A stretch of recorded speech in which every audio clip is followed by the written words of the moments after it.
Thiruvananthapuram saint Mary's കത്തീഡ്രലിൽ Christmas ആഘോഷങ്ങളും പ്രത്യേക പ്രാർത്ഥനയും പുരോഗമിക്കുകയാണ്. മലങ്കര കത്തോലിക്ക സഭ മേജർ ആർച്ച് ബിഷപ്പ് കർദിനാൾ മാർ ബസേലിയോസ് ക്ലീമീസ് കത്തോലിക്ക ബാവയുടെ മുഖ്യ കാർമ്മികത്വത്തിലാണ് ഈ ചടങ്ങുകൾ നടക്കുന്നത്. പട്ടം സെന്റ് മേരീസ് ചർച്ചിൽ നിന്ന് സലീം മാലിക് തത്സമയം ചേരുന്നു.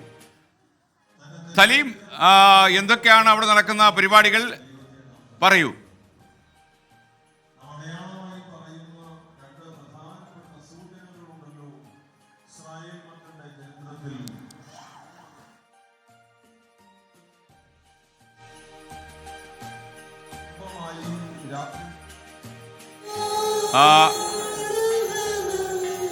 സലീം മാലിക്കാണ് പട്ടം സെന്റ് മേരീസ് ചർച്ചിൽ നിന്ന് അല്പസമയത്തിനകം ചേരുക.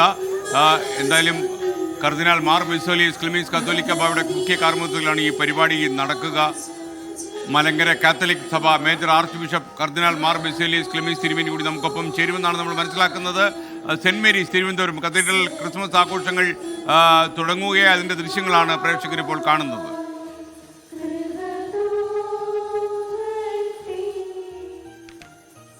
സലീം മാലിക് നമുക്കൊപ്പം ചേരും. കൃഷ്ണ, സലീം മാലിക് ചേരുന്നുണ്ട്. പറയൂ Salim Malik. Salim, very very very good evening. ക്രിസ്മസിന് തലേ ദിവസത്തെ ആ ഒരു രാത്രിയാണ്, ഭക്തിസാന്ദ്രമാണ് അന്തരീക്ഷം. സെന്റ് മേരീസ് കത്തീഡ്രലിൽ നിന്നുള്ള വിശദാംശങ്ങൾ എന്തൊക്കെയാണ്?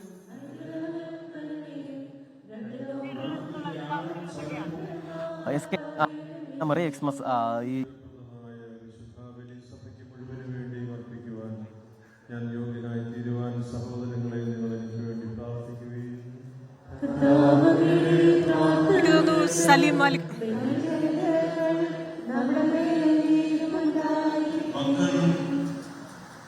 വിമോചിതരാകുന്നതിന്റെ അത്ഭുതകരമായ ഒരു കടന്നുപോകൽ ചെങ്കടൽ ഭാഗിച്ച് ഇസ്രായേൽ മക്കളെ വഴി നടത്തിയ ദൈവം.